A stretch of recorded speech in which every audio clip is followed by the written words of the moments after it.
Pa-out na nga pala ako sa work, hanggang 5 PM nga lang pala yung duty namin ngayong araw na 'to.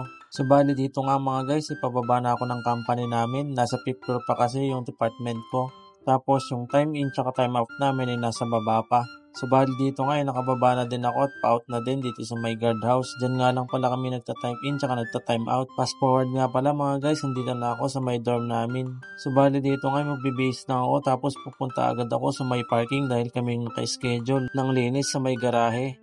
Martes nga pala ngayon at bukas pa yung schedule ng linis namin dito sa may garahe. Subalit dito nga ay 5 kami na magkakasama. Nag-advance na nga ako dito ng linis dahil sa araw ng bukas ay sahod namin. Baka kasi busy na at merong pupuntahan kaya in-advance ko na. Pagtapos nga palang maglinis, pumunta agad ako dito sa 7-Eleven para bumili ng pagkain ko.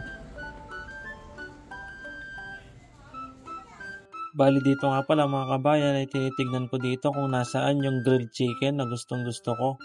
Tamang hanap nga lang pala ako dito mga kabayan dahil hindi ko makita at pinipisil-pisil ko pa yung mga pagkain dito kung malaki yung laman.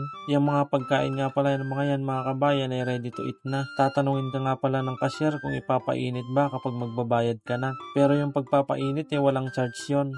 Sa ilang minuto kong paghahanap mga kabayan ay nahanap ko rin, nakatago lang pala dito. Ito nga pala yung hinahanap ko mga kabayan, hindi ko makita. 55 NK lang siya. Masarap to eh. Chicken grill. 55. Sa peso, hindi ko alam. Siguro mga nasa 90. Nang mahanap ko na nga pala yung bibilin ko, ay nagbayad na din ako dito sa may cashier. Subali dito nga mga kabayan ay tinanong niya ako kung iinit ba yung binili ko. Sabay sumagot nga ako ng tuwaya. Ang ibig sabihin nga pala ng tuway ay oo dito sa Taiwan. Fast forward nga pala mga kabayan, nakauwi na nga pala ako dito sa lagay na to at nakaligo na din ako. So ito nga pala yung binili ko kanina mga kabayan, yung chicken grill. Masarap nga pala yan at manamis-namis. Siyempre wag natin kakalimutan magpasalamat sa Lord bago tayo kumain.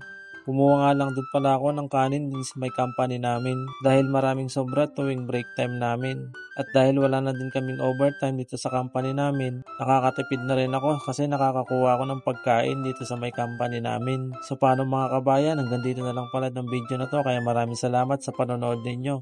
Mag-iingat kayo palagi at patuloy lang kayo sa pag-apply papunta dito sa Taiwan. Yan lang mga kabayan, God bless!